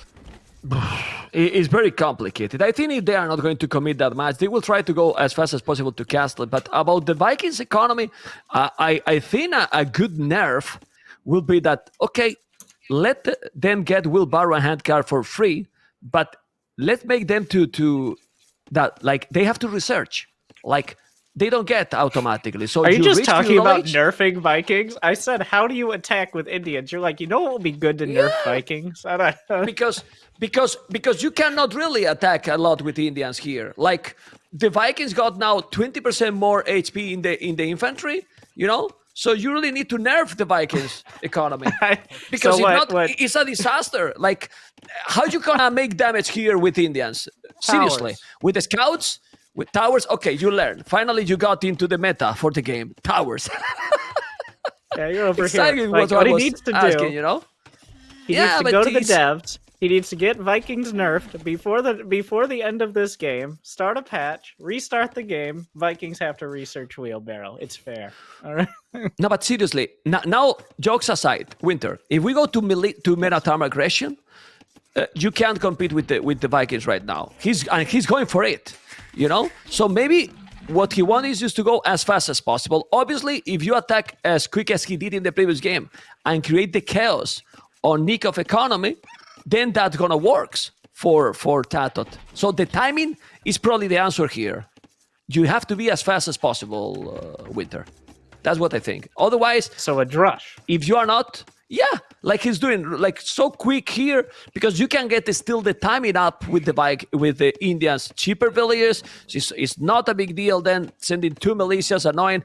Remember in the previous game, even with the Japanese going 2 militias, he was exactly the same time up than Nicov without doing any army. So in mind right now, doing similar approach, this might work for him. While Nicov is going again for the economy approach. He's going for the echo, walling a little bit, not doing barrack. He even have only 2 villages on wood, which I don't like it at all. Is not already with the smoothest economy. He's gonna go up really quick, yes, but you can see how Tatoh has 2 militias already. He's doing the loom. That means he's gonna be able to go up. Let's see. Did he see you? No, They were in he his didn't. vision for a split second, but he hasn't seen the racks, and I think it looks like he hasn't seen the militia. So I think the pathing on the scout is kind of giving it away a little. But he's not going to have that much warning before the militia get there. There's already the pre-walls open. coming together. That's open, Oh, actually. God, Okay. that's stupid lakes. Oh, my God. Yeah, but Tatoh now, you see the difference here now? I like this for Nicov. Now, Tatoh is going a little bit slower. It's not like in the previous game. He's already on 21 villages. He's doing another, gonna be 22, and he's gonna be up now. He didn't notice, and he's going outside of that small hole. And now, Barak on the way. But this is gonna be very quick up for Nicov. This is what Tatoh had to avoid. Nicov is gonna be now safe, and immediately he will have the wheelbarrow. But just look at the economy for Nicov. It's not super smooth. 15 on wood, 1 on food right now. That doesn't Not seem what you like want. the number he wants. Yeah. No. He had to Definitely wall not. the berries, and he only has one location to easily do it. Going through a house is Tatoh here. And starting a What? stable. A stable? Go on. I don't know. Go on. Tell me more. I'm speechless that right now. I mean, I'm surprised with the stable approach, even more because I don't feel that he has the best economy for going a scout. He's not doing horse collar right now. He is doing one stable and he has no more food to make another. So yeah, you got the Vikings economy, but man, you need a minimum economy to go. And now you see the goal. Okay, well, it might surprise his opponent. The problem is, did Tatoh find the stable yet? Probably not. So that can be good, but he's gonna find it now. Yeah, I don't like this strategy. Maybe it works, but There it is. yeah, he can see the stable. No. Oh, taking a wait. failure. He trapped the scout. Okay. Yeah, but I'm now not he's- sure that's the ideal situation. But for both, actually. Yeah, but now he's out of goal, you know? He has no goal at the moment. No, I mean, Okay. uh, Well, now he's taking the You goal. wait here, That's sir. annoying. is that an archery range? Oh no. Yeah, The it has scouts to be. never- It has to be. He's gonna try to block it. Oh yeah, my god. he will block it. Oh, Oh, an baby. airlock. He's making an airlock. Oh my god. Well, he got it, man. Architecture. He took the scout. Then one scout for one village. Is worthy? No. Scout is 80 foot. And, well, you can say. He took it, man. He took it. I mean, it's worthy. I don't think it's worthy, Winter, to lose the scout. Which part? I mean, you need to lose- mass Well, the losing scout. the scout, yeah, not great. Yeah, it's not great. It was a big effort to kill the scout, but he did get it, and now there's no real... Well, there's a spearman walking around, but he's garrisoned, it looks like, an archer. He's built an archer. Well, he didn't have much food, did he? So neither player Well, really heavy on the food right now. Now starting once again to... We got 14 versus 11, so it's definitely scaled up from where it was earlier. I mean, Nicov is going obviously, for- but- Nicov Winter is going for another greedy approach. He did the stable to make one scout, not doing any more army. 29 village 28. He's trusting on the Vikings economy, yes, but India's economy is also decent. Look at the resources in the that he's gathering, and now he's doing archers. Okay, but I think Tatoh feel really good with this situation right now. The transition for castles is gonna be similar for both, but I don't know if this is what you want when you are with the Vikings. It feels like there's no real trajectory to what Nicov is doing. Like he has a 1-1-1. He's got a barracks, a stable, and an archery range. He hasn't really built anything out of any of them. So he's got all his options open, but he's going nowhere particularly fast. Market! He's gonna abuse again. Sorry that I interrupt you, man. He's gonna sell the No, stone that was again. it. What the hell? There you go. Oh my Is goodness. it really abuse if it's what everyone does every game? Wouldn't that just be called Well, that's true. use? I mean, Like, it's not abuse anymore. It's a standard, right? Yeah. you get 200 stone. It's not like you can build a town center easily with this sort of aggressive play. So it's called meta. All right. Is that a second stable? From Nicov? Mapu, can we go back? Holy moly! Nice with the Vikings. Everyone knows that they are great. They don't have bloodlines. They don't have husbandry. They are basically trash. But he's trying to evade his opponent. I mean, knights against Indians. He's going to have castle. Not much. Okay. All right. And immediately, it's just use. All right. He uses his market. He sells his stone, and we're going to castle because that's how we do it. It is interesting. Well, if I've learned anything today, it's that I don't need stone. Like that's what I've It's a learned mind from these games. But this is a mind game. It's completely mind game. You don't want to let him go and see the second stable because he knows it's a triple stable. No, it's the plasmid, It's I a believe. triple stable. No. It's the Oh my! what? No. It's a quadra stable. It's a triple stable, man. Wait, I mean, seriously. was that 4? Triple stable and blasphemy. No. It's triple stable. But you know why this is happening? I'm gonna try to explain if I find an explanation. He saw that he got an archery range, so he might think he want to make things his opponent that he's going archers. Then you can see how he's going archers as well, Tatoh. But right now he got triple stable, and he can, with obviously triple stable, he can kill all the army because Tatoh don't even have a stable on his own. So in theory, it looks awkward, but if he's going full knight and siege warrior forward, he definitely take the game, like right away. You know, this is brutal. It's hard to build camels without a stable. That is exactly, man.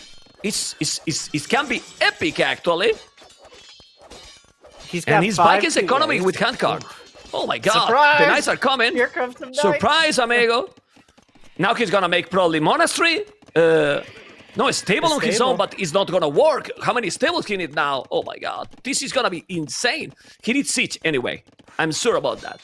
And chainbard and armor for sure. But the problem is, even if he's Vikings, Winter, you need to produce from 3 stables. And don't waste the knight. When the knight has come, the villas are gone. Yes, but you don't want to lose the knights. Those beautiful Vikings knights. Oh boy.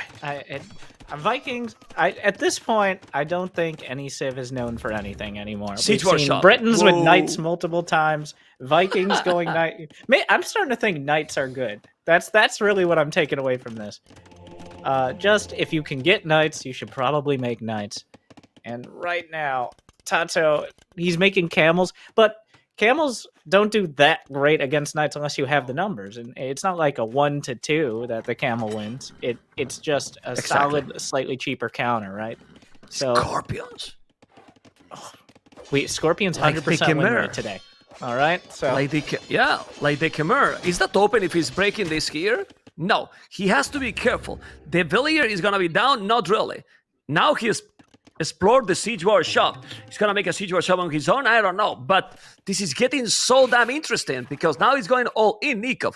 The thing here is, if he's not having a terrible battle, he's still with the Vikings. So I mean, if he's investing quite a lot here, he can still do economy behind that later on, and he's still fine. So he wants to get all the map control here and try to punish Tatoh. And honestly, it can really work, but still is 4 camels on the field. At some point, you will need a monastery. Nicov will need monks as well, or it's not gonna work.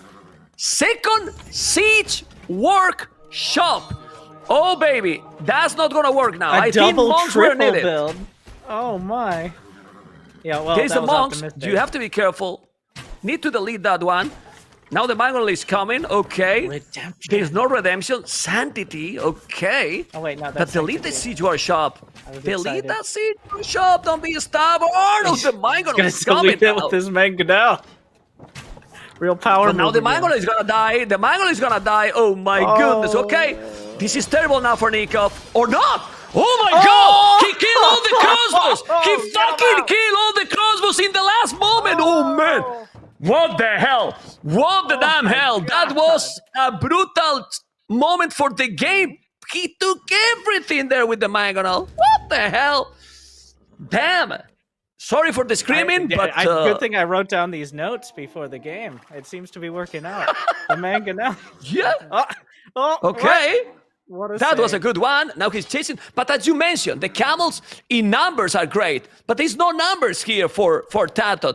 Oh my. Bloodlines on the way. Remember that there's no husbandry. Still very, very stubborn. Trying to go with the village and convert. No. Delete that siege workshop because he's 200 wood. No. And he's gonna lose it. He's gonna lose 200 wood. Look. He's not deleting. Delete it. Oh my god. Okay, he deleted the last second. He's going to run out of rocks for the Mangonel. Yeah. Right. There's not many rocks, it's just sand. Chainbard and armor. But the question here is, why he's not doing monks on his own? We need to focus in front, please, Mapo, because the battle will happen here. The Mongol is coming. He has to be careful. Those knights are going to be +2. And now we're going to see I mean, it's incredible that we're going to see Winter Camels versus Knights with Vikings and Indians. What the hell is going on? Mangonels and monks mixed in here in this mixed bag variety pack of potential destruction. The Mangonels staring each other down. The Knights ready to break through the ranks. Mangonel uses its shot on the house. Oh no! Wait. Oh my god. He deleted. I hate that. This deleted thing. Was it worth it? Is it worth it? For Tatoh it is, because what he wants is to stop the aggression. And if Tatoh is stopping the aggression, the longer the game goes, the easier to counter this. But Nicov is finally doing something different here, which is great. Pikeman upgrade and double barrack forward. Those Knights and Pikes unstoppable now with those upgrades. Really good games combination are here. Great. They're great games, but it's also such a mess. Oh my god, the crossbows just kind of hanging out in the corner. Oh, the Mangonel! Watch out! But look how he's going right away back. He's going back right away because the Pikes are scary him, and he's... Oh my god, the Mangonel is gonna shoot! Delete it now! No. You need to delete and kill the monks! Oh my god! I don't know what's happening.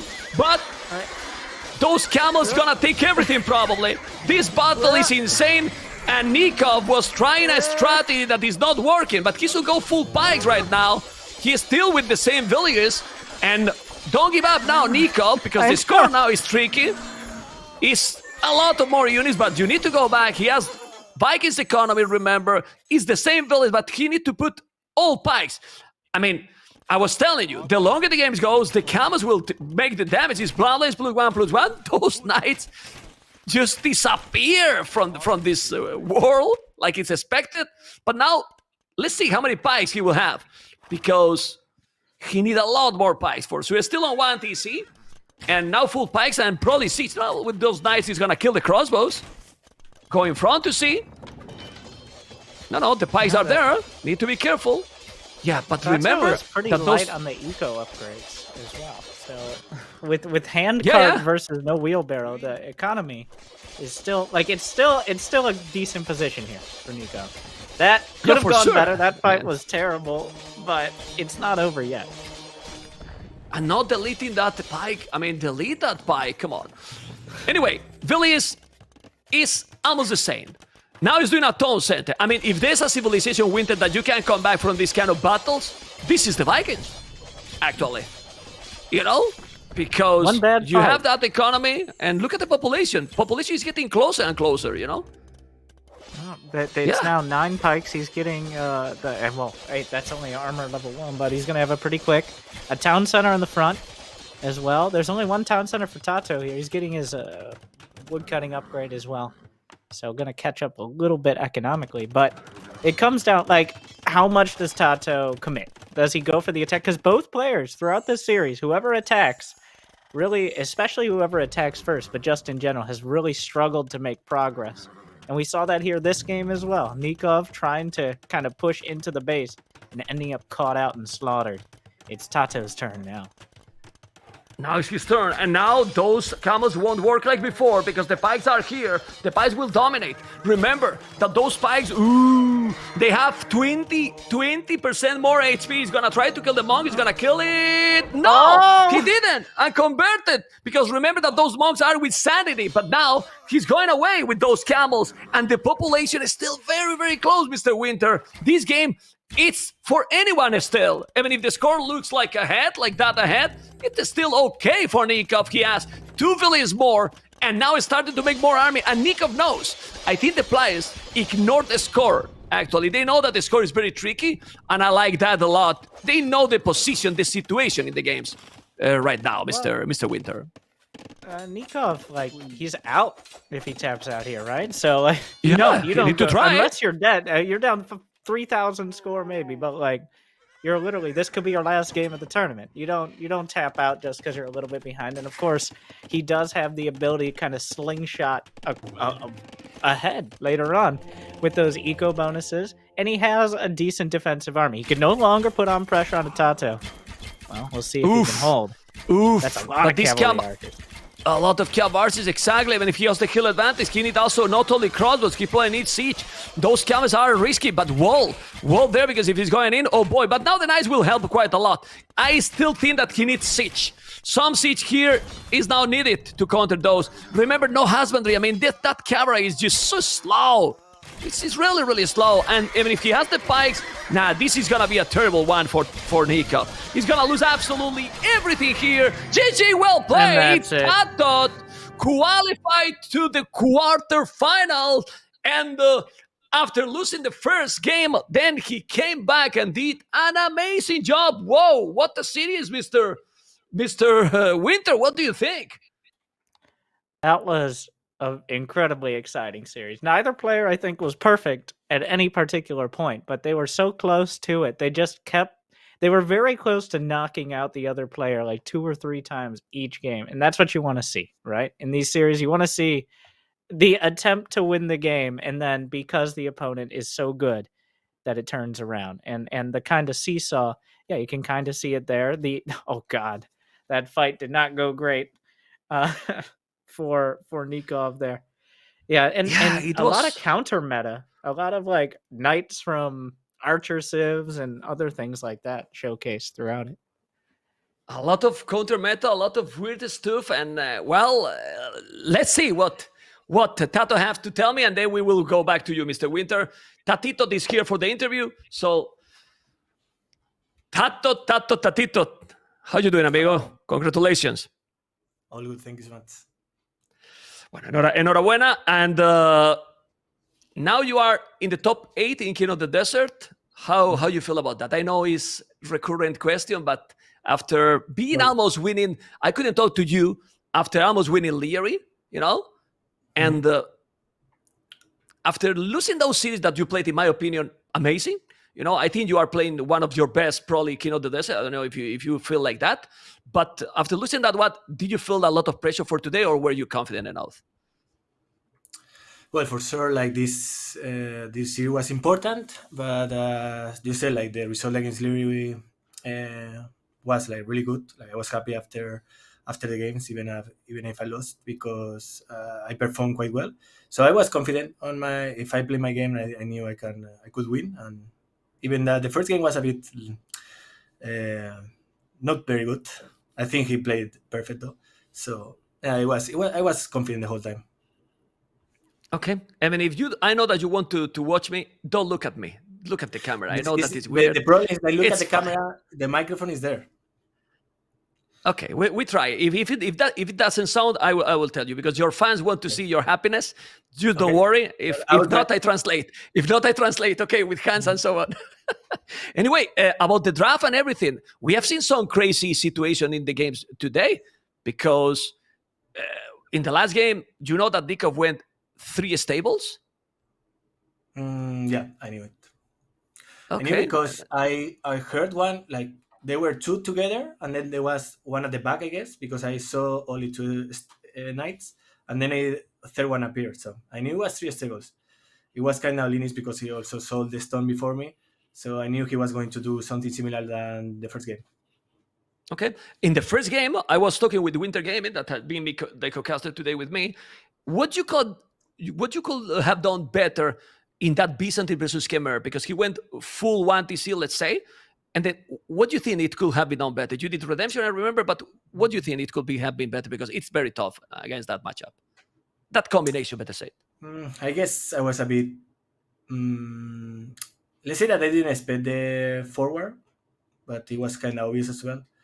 So I think the mistake was going for the second TC. I should have just masked more camels and be patient there, do the siege workshop before the second TC, and then defend with Mangolers like I did in the last game.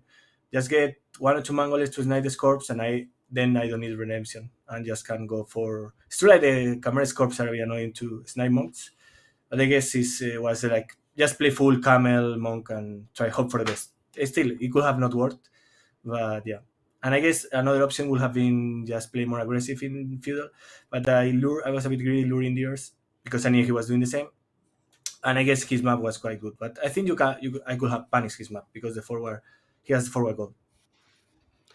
Game 2, game 3, market, let's say, I will put in quotes, market abuse, because what's happening with the market you, Nicov, using the market to go there. I mean, that game with Britons versus Vietnam, like full badabooms here. I mean, control 1TC, all aggression. How do you keep guys calm this position? And I mean, well, tell me your thought, because also Japanese and Tatars, a lot of action. Then he came. Whatever you want to say about those games, they were pretty crazy. Well, if you sell the stock, you can do BLTC, so might as well just go full army, right? So that's the counterpart, I guess. So yeah, basically, Britons versus Vietnamese. I knew like long term, I had no chance. Like he has better army in Imperial, so just my map was quite open. So I decided to just go full aggression there with, like, I knew he was going like more or less skirmishes, because I saw a lot of skirmishes, so I decided to switch to knight plus siege and try to harass the wood lines with few archers. Okay. And then the other one with Tatars, like it was a position when he was coming, but with 3 mangonels with the crossbows. Do you think he went too deep into your economy, and then from there it was a kind of snowball? You didn't stop attacking him, and you got the game. It's tricky because obviously he didn't know how strong was my economy behind this, right? Because I was attacking the whole time since we reached Castleates. I was attacking him, so he was only defending. So he didn't knew how strong was my economy, and I guess he also didn't have enough scouting information, I would say. So I guess that was his misplay there. It was still dicey. I think he could have taken that fight, to be fair. And if he won that fight, I think it would have been really tough for me to come back, even if I had a slightly better eco. Tatoh, if I'm not wrong, you have never reached the top 4 in King of the Desert. Never. No, not. I'm not wrong, right? Not even top 8. Not sure. Did I reach top 8? I think you were top 8 in KOTD 1, I think. I think you lost against Hart. I think you played against Hart. I think Hart was in the one that he got the semifinals. I think. Yeah, I lost. I think so. Yeah. But I'm not sure if it was. So. Not sure. Quarterfinals or. Yeah, it was maybe quarterfinals. Is this your best King of the Desert edition till now in terms of performance? Not about only the result, about how you feel playing? Yeah, I would say so. I think the map as well, like, is more tricky because sometimes like there's a lot of hills, so it is harder to play this map. I think it's harder. And that's good for you. Like the practice pays more like off, I would say. It's good for you, that, because usually has been always known by creative player in general that can have more, let's say, diversity in strategies. No, I wouldn't say so, but I think it rewards the practice. So I guess like we have practiced a lot, and it's paying off, as I said. Like basically, like training a lot, finding the best strategies there. It's funny because when we started playing the map, like the first games are completely different and on how we are playing it now. So it is working. Discovering stuff. Yeah. Now, last question for your next opponent. Your next opponent now is probably one player that you have been practicing a lot. Probably. You know who is your opponent, right? It was supposed to be Viper, but I think I'm facing Jordan now.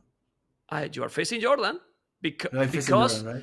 because Doubt lost, so then it's changed completely the matchups. If Doubt won, you will face the Viper. Viper, yeah. So Viper is versus Vilese, and you are versus Jordan on Sunday. And that smile, what means that smile? I am so scared about Jordan. Really? He's playing really good. Okay. Actually, I didn't practice too much with Jordan. I think we play a few games. I have practiced more with Doubt and Viper. So I guess that's good for me because then, but he has been watching us all the time. So it's going to be a good series for sure. But I think Jordan is playing really good, and he was on point, and decision making wise, he's really hard to beat now. At least you are not gonna practice with Jordan these remaining days, right? No, I don't think so. Probably not. Right? Okay, it was a joke. Well, Tatoh, who I practice with. Doubt is not motivated now because he's out. Like then, if I play with Viper, and Jordan plays with Viper, whoever wins will face it. If he wins Viles, obviously. Tatoh, you have to practice with players in the other side of the bracket. I guess. Probably. Tatoh, congratulations. Thank you so much, and good luck on Sunday. Take care, Tatito. Bye-bye. Buena suerte.